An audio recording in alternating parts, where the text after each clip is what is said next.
In early February 1959, 9 experienced hikers set out on an expedition into the Ural Mountains of the Soviet Union. LED by Igor Dyatlov, a 23-year-old engineering student. The group planned to reach Otorten Mountain. All were skilled, well-prepared, and familiar with harsh winter conditions.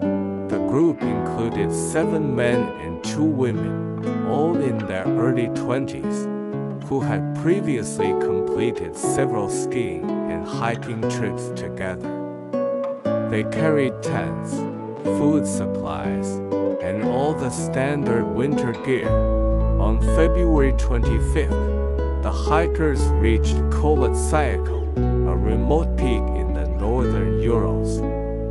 They set up camp, but something went terribly wrong that night. When the group failed to return on the expected date, a search party was sent out. Days later, rescuers discovered the hikers' abandoned campsite.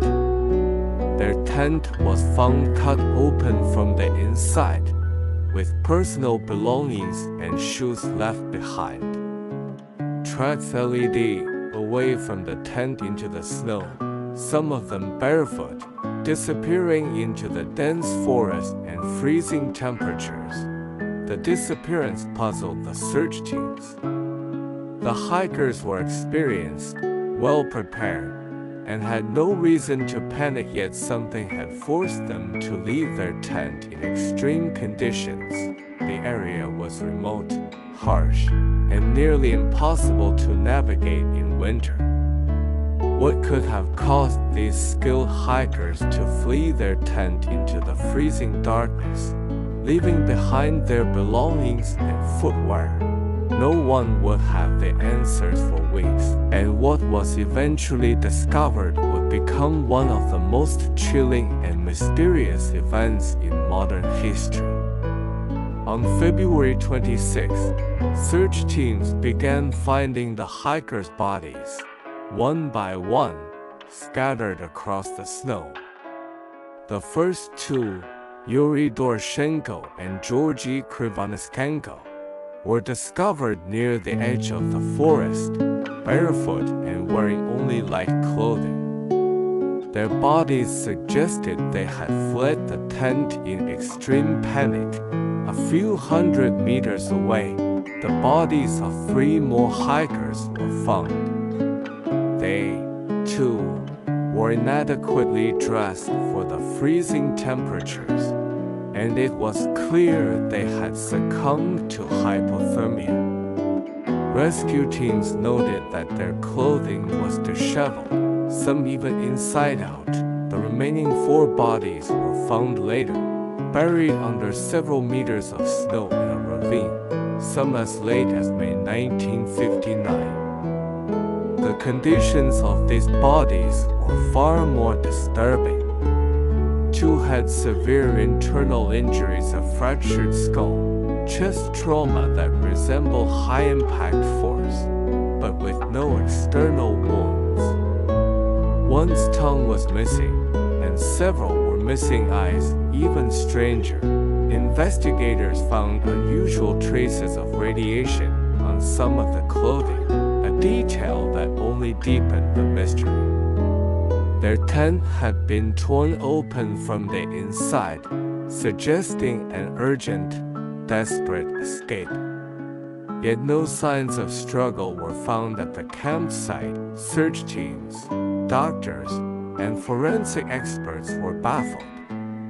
How could a group of experienced hikers flee into the night without proper clothing, only to suffer bizarre injuries later?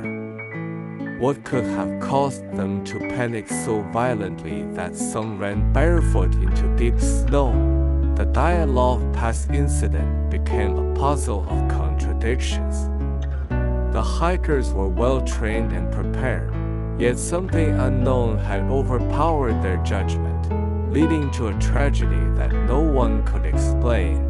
By the end of the investigation, the incident remained officially unsolved, and the chilling questions continued to mount.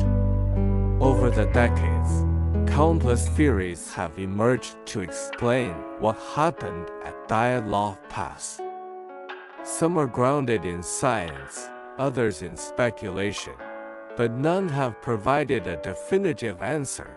One of the earliest theories suggested a Xinhao avalanche Xinhao forced the hikers to flee their tent in panic. The group may have feared being buried alive, cutting their way out into the night. However, the slope above the campsite was relatively gentle, and investigators found no conclusive evidence of a significant avalanche. Another explanation points to Xinhao infrasound-induced panic Xinhao. Strong winds through the mountain pass could have created low-frequency sound waves that caused extreme anxiety and hallucinations. The hikers' seemingly irrational flight from the tent might be explained by this phenomenon. Some theories venture into the more sinister. Xinhao military testing Xinhao, or secret experiments in the region have been proposed, particularly given the traces of radiation found on some clothing. UFO enthusiasts and paranormal investigators have even suggested extraterrestrial involvement, yet the most enduring mystery remains the Xinhao strange injuries Xinhao. Two hikers suffered massive internal trauma with no external wounds, and others had missing eyes and a tongue. Some experts speculate that a sudden infrasound shock, an avalanche, or even a fall could account for the damage. But the combination of injuries and bizarre behavior defies easy explanation. In 2019, Russian authorities reopened the investigation, examining new geological and meteorological data. They concluded that an avalanche was the most likely cause, but many researchers and enthusiasts remain unconvinced, citing inconsistencies and the unusual nature of the injuries. The Dyatlov Pass Incident has since captured the imagination of the public worldwide. Books, documentaries, and online discussions continue to analyze every detail of the case, from the torn tent to the scattered bodies and unexplained injuries. More than 60 years later, the events of that fateful night in the Ural Mountains remain one of the most chilling and perplexing mysteries of the 20th century. What truly happened to Igor Dyatlov and his team may never be known, leaving a haunting legacy of unanswered questions, extreme conditions, and a mountain that still keeps its secrets.